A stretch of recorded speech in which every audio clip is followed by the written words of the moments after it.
There's a lot of skills you need to get. There's a lot of experience you need to have. There's a lot of education, like overall, whether you go to college or not.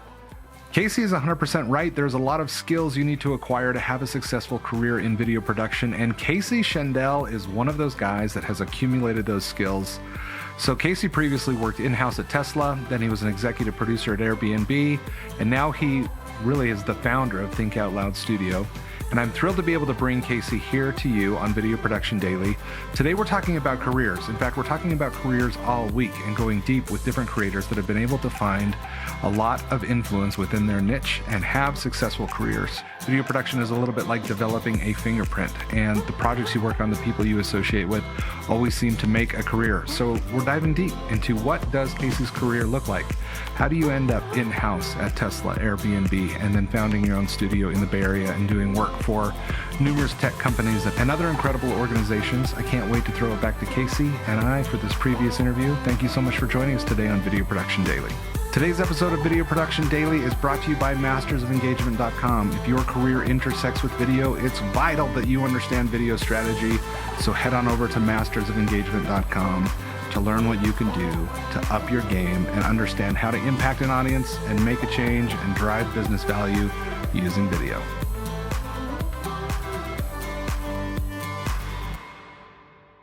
It's so interesting, Casey, because the demographics of this podcast seem to be industry pros that have been in the industry for a really long time, and then also folks that are coming out of film school or college or considering what they're going to do with their career, and they love making video, but they really wonder, how do I make a career out of this? I remember having so many of those same thoughts myself as a young creator, thinking, video is amazing, but I don't know that I'll ever be able to make any money doing it.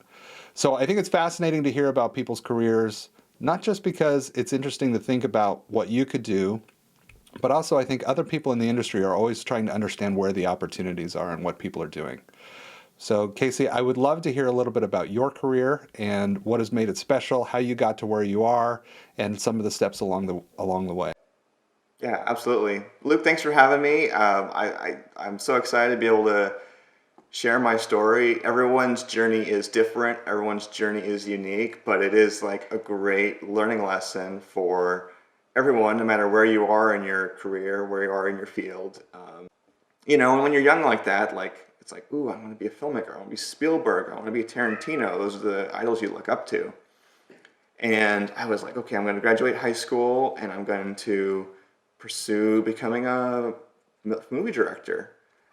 I'm going to go to college and just kind of make it work like all my idols have, which everyone had a different path to success. Spielberg's story is interesting. Tarantino's is very interesting. So the mindset of like, I'm senior in high school, I'm going to be a big filmmaker. It's going to be easy. I spent all these years doing this stuff. And then you enter the real world and it's like, no. There's still a lot of work to do. There's a lot of skills you need to get. There's a lot of experience you need to have. There's a lot of education, like overall, whether you go to college or not. So kind of post high school, I kind of kept one foot in, one foot out of like filmmaking while I went through college. I had this dinky job editing these local cable commercials, like really low budget, like show up with an RA light kit and like shoot, and then I'd get the footage. So that's a big jump though, Casey, going from the high school AV club to getting paid to do what you love to do. Oh, so I know. how did that jump happen? I mean, how did you start getting paid for your work? So I was like 18, graduated high school. I was working at Office Depot, which is honestly one of the best jobs you can have because they're only busy during back to school, when you're young. But so I had a friend who was working with this small production company in LA, and they had this niche business of making these small 30-second ads that they played on their private digital signage network. So they do like this thing where they partner up with a business and they put a screen in there and then they sell advertising on it. And then they would shoot the ads. So, I'm thinking, oh, I'm a hotshot. I got a job editing. I want to be an editor. This is I'm leapfrogging my career, and I'm getting paid $250 a week cash to do it. And it's funny, like it was a big, important thing to me, and it was a great like way to kind of hone my skills and really feel like confident that okay, I should keep pursuing this field while I go to college. So I did that for a few years. The business kind of transformed into doing these like digital ads that were like motion graphics based, and I actually learned Apple's Motion, and I would do that. And like the more I did that, the further I got from my true love of filmmaking, video production. So I was determined to go and do the film production program at my university, which was Cal State Northridge. And it was an interesting program. They only allowed about 35 people in every semester. So it kind of had this prestigious tone to it, but like really it was like they didn't have enough budget to accommodate more students. So you would submit a portfolio, you would go through this whole review process, and you would be potentially greenlit to be part of this program, part of the 35 kids. And I was able to do that. My portfolio worked out, and I got to take the cinematography option. They offered cinematography, sound, and editing, and I got cinematography, which I was just over the moon about because at that point, kind of in my post-high school, college world, I was like, okay, I don't want to edit. I think I want to be behind the camera. I want to be on set. I want to be a creator. And doing the cinematography program really guided me on what I enjoy most.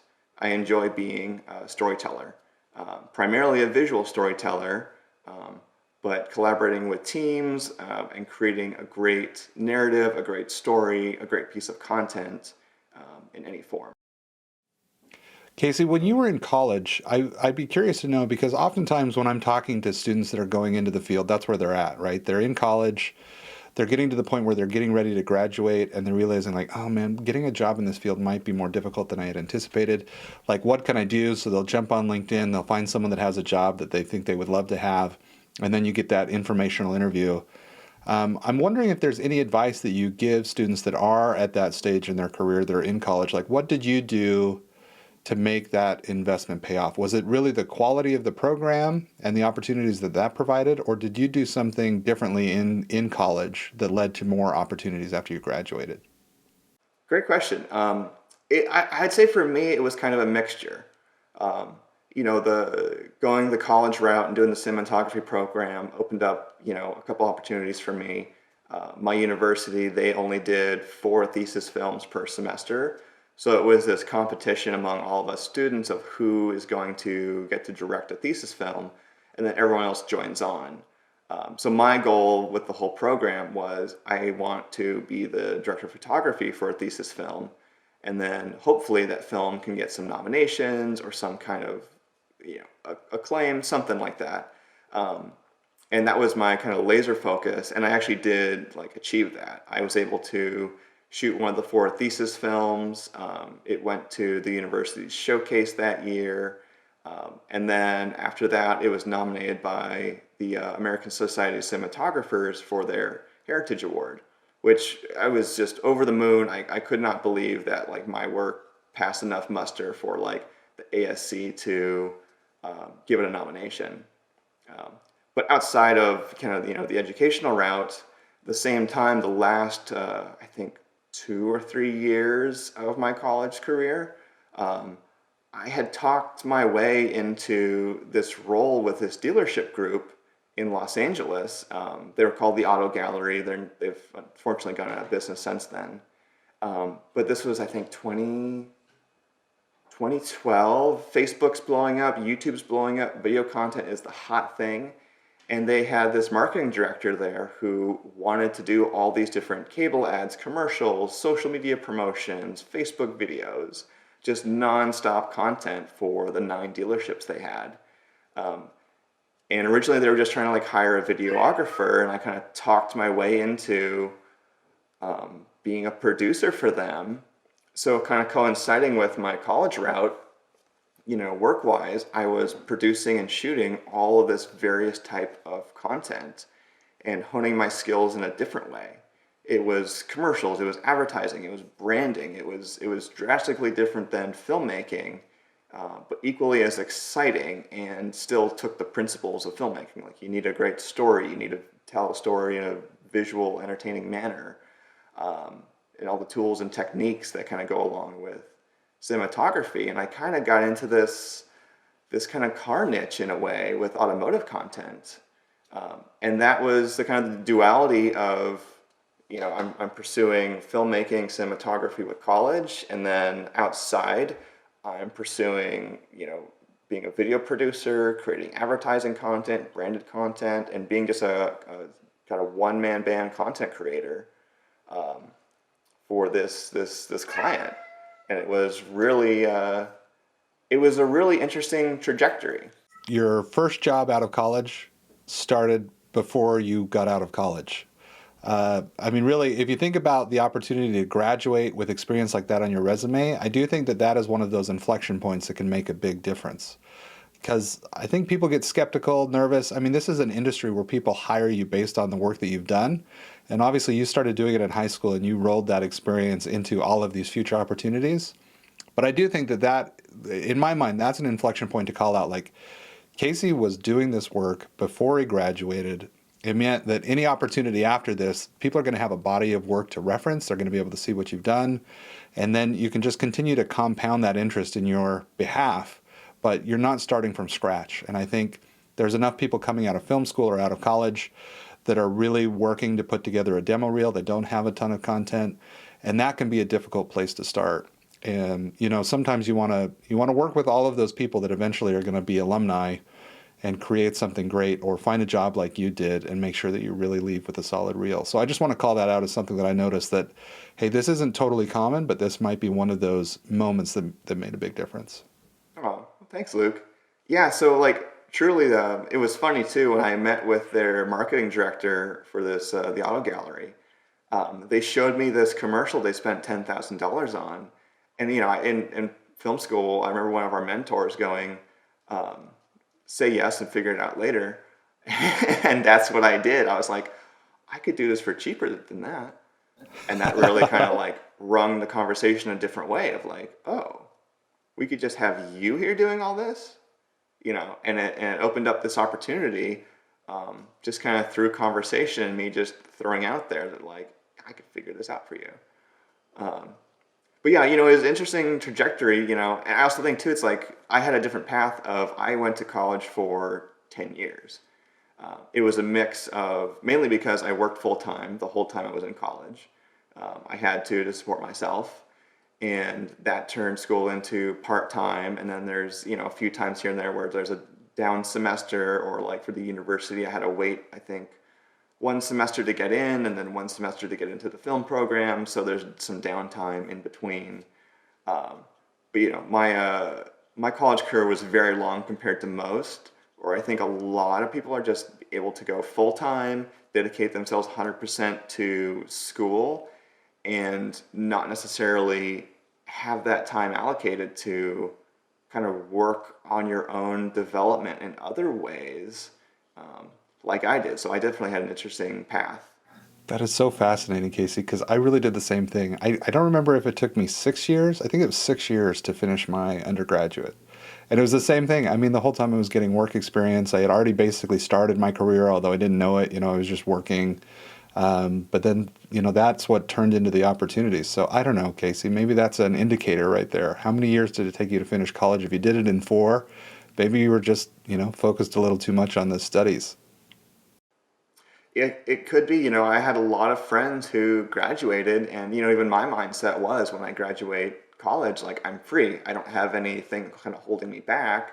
I can go and join in on feature films for 3 months as, a PA, or lower on the camera department, and kind of work my way up. Same for TV. And then I was like, okay, now I've been doing all this kind of automotive and commercial content, and I've had some other clients for advertising. Maybe I can pursue producing and being a director of photography for commercials and maybe ad agencies one day, and kind of see how that goes. And so I had graduated, and I was kind of on that transition journey of, do I kind of go full freelance, or do I try and find a job? A lot of my colleagues were having to take jobs while they still pursue film production. because I think a lot of times you leave film school, you're hyper focused on it's film production, it's storytelling, it's television, it's kind of all these things.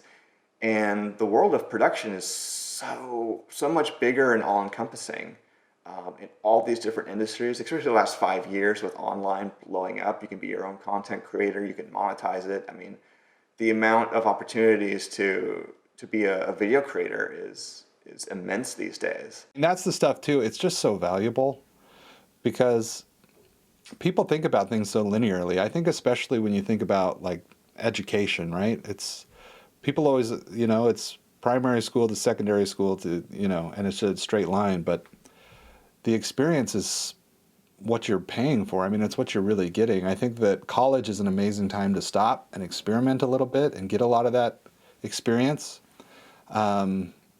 I really think there's something to this. I mean, my mom would kill me if this was what I was pushing to kids, right? Like, oh, slow down your college experience. Make sure you're investing in yourself. But honestly, I know so many people that were making content in college that got them hired after college. And it's just tough to get any kind of a decent gig if you don't have some kind of, archive of content you can point back to. I mean, you always have to be hustling. You always got to be growing your skills. I mean, even now, it's like I'm hustling. I'm growing my skills. Like I still have places I want to go with my career. I've done some great things, but there's still, I want to still be way up here one day and do some more amazing projects and amazing work. And one day too, get back into filmmaking. I'd love to be a director of photography for film, and one day go to festivals and do that. I kind of miss that aspect. That's the element that I always have respect for, the creators that want to get back into the film. I'm just so happy to be in the business side of video, and I love like online video. Like when I go to look for inspiration, I'm browsing Vimeo, YouTube. Like this is where I want to be. But that's pretty cool. And let's talk about your transition after college, after you had all of this incredible experience and you continued to make automotive films, it sounds like. How did that kind of propel you to some really incredible opportunities? Yeah, so a big part of it, I'll say, it's everything is about who you know and the opportunities that those who you know kind of bring you. And I had a colleague who's a great friend of mine. Her name's Louise Bristow, who worked at the auto gallery when I was there during college. She was the marketing manager for a bit, and she actually moved up to Tesla. And so down the line, post college, I get a call from her going, "Hey, we have this small project. We're looking for bids, and I wanted to throw you in on this. Can you bid this project? It's very low budget, but we need a video done." And so me going, okay, this is an opportunity. Like I would never thought I would have been able to shoot something for Tesla. My mindset at this time is all these companies have these big ad agencies and it's this complex machine, this nut you can't crack, to be able to kind of shoot content for them. And lo and behold, I get this call, "Do you want to go shoot something for us?" So I agree. It was like super low budget. I go jump on a plane at the end of the week, go to Seattle for a day, shoot this kind of event highlight, mini documentary, promotional hybrid video for this program they're starting for kind of customer engagement in their dealerships. I shouldn't say dealerships, in their stores. And shot it. The marketing director there loved it, and it turned into this opportunity of like, "Hey, we've been wanting to hire an in-house video producer and build an in-house team. Would you be interested in applying?" And I would have never thought a company like this would have in-house resources. And this was kind of the beginning of opening up my mind and understanding of like how many opportunities there are in content creation. So I joined Tesla. I moved up from LA to the Bay Area. I've been in the Bay Area ever since and spent about 4 years at Tesla. Building a team there, leading their video content production, everything that was public facing, social media, the event launches, press assets.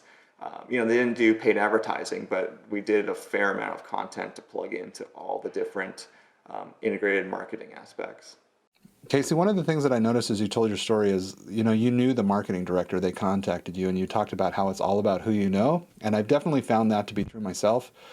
It is interesting about, you know, who knows you. And I just want to point out another one of those inflection points. Maybe that's what my job is today, is to just call out these inflection points. But, you know, I think you want to be the person that people know can do the job and do it well. And then they're going to call you in the future, right? So your Tesla opportunity was really based off of someone that had a high impression of the work that you had done previously.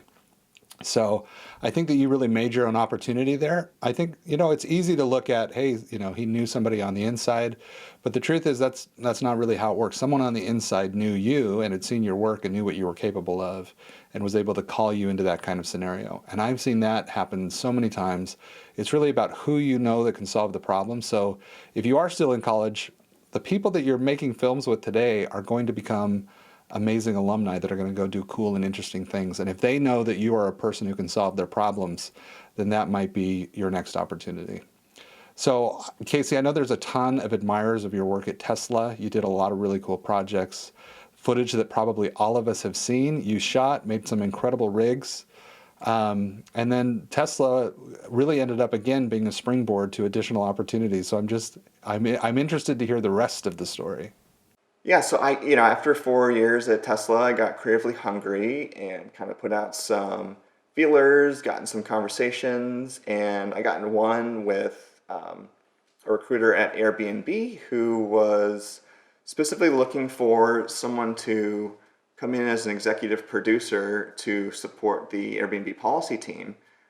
They do a fair amount of policy content that helps advocate for Airbnb, legalizing it in cities, the rules, the ordinances, everything that kind of supports Airbnb and similar platforms to operate, because they have a big issue with the hotel industry lobbying against them, trying to get politicians to enact rules and laws that restrict Airbnb's ability to operate, which at the end of the day really just hurts the homeowners, the residents, and the communities who do want to leverage their property to earn some extra income. So they had this whole big policy department, but they were doing this content that was kind of very hard-hitting, political. I'm going to lose my home, the hotel lobby, your typical political ads. And the goal was to bring it more on brand with Airbnb, in line with their style, their storytelling. And it was a unique opportunity to kind of shift from a lot of visual storytelling to now we're actually going to do true storytelling narratives that can make an impact for communities, cities, local economics, and especially Airbnb hosts. So that I find particularly fascinating because that's the side of the business that I love, right? Like, how do you take someone from believing or thinking one thing or acting one way to believing, thinking, or acting another way through video content, make sure that it really has an impact on people. So that's just a really fascinating opportunity. And I'm excited in future episodes this week to dive in a little bit deeper and talk about that process and how you leverage storytelling to really impact the minds and hearts of people. So that's really awesome. I know now you're doing additional work with Think Out Loud, which is something that I'm happy to promote right here because it's something that you own wholeheartedly. You want to tell us a little bit about how you started Think Out Loud, that transition, what you're doing there now, and kind of the current state of your career. I have, for the last year, been slowly building up this production agency that I've been wanting to pursue. At some point in time, I've always wanted to go full freelance and build a small company with some colleagues of mine and really collaborate together on creating great content and finding great clients to work with. So it's called Think Out Loud. It's going to be officially launching soon as I can get my butt in action to finish the website. But it's a collaborative of content creators, video producers, art directors, and other creatives from other big brands, including Apple, MindBody, and some other colleagues who currently work there or have worked there. And we're coming together to really hone our skills and focus on creating great content for clients in the Bay Area or beyond. Casey, thank you so much for sharing your career with us. I love seeing your projects. I'm a huge fan already of Think Out Loud, even though this agency is quite young. You're going to do amazing things.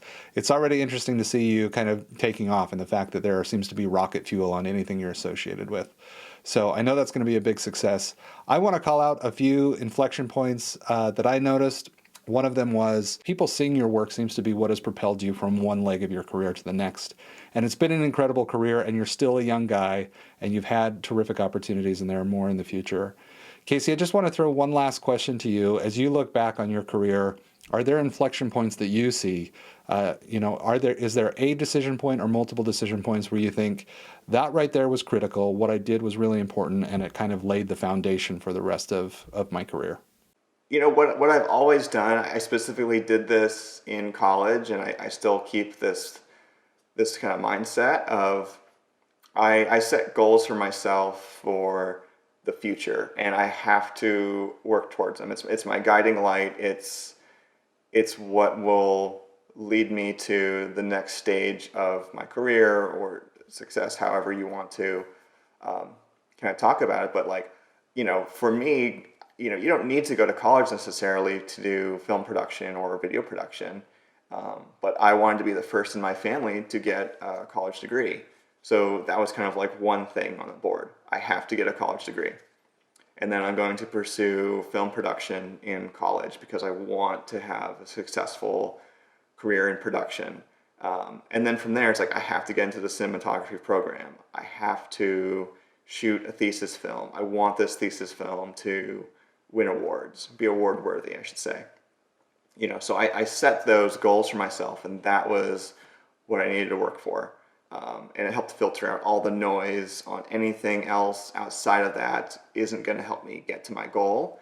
And it's really look forward to what your goal is and figure out how to reduce the noise and work towards that goal.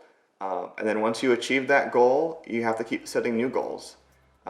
And you can never stop setting new goals because you have to always keep growing and advancing yourself.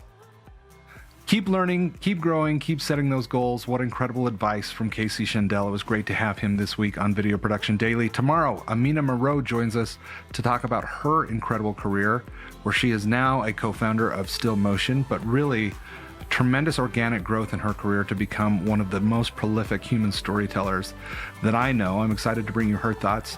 Next week, we've got Casey back again, as well as our other panelists, to talk about pre-production and their ideal pre-production process and really how they plan to have an impact. So I want to thank you and can't wait to see you in the next one. I hope you subscribe and keep yourself right here on Video Production Daily.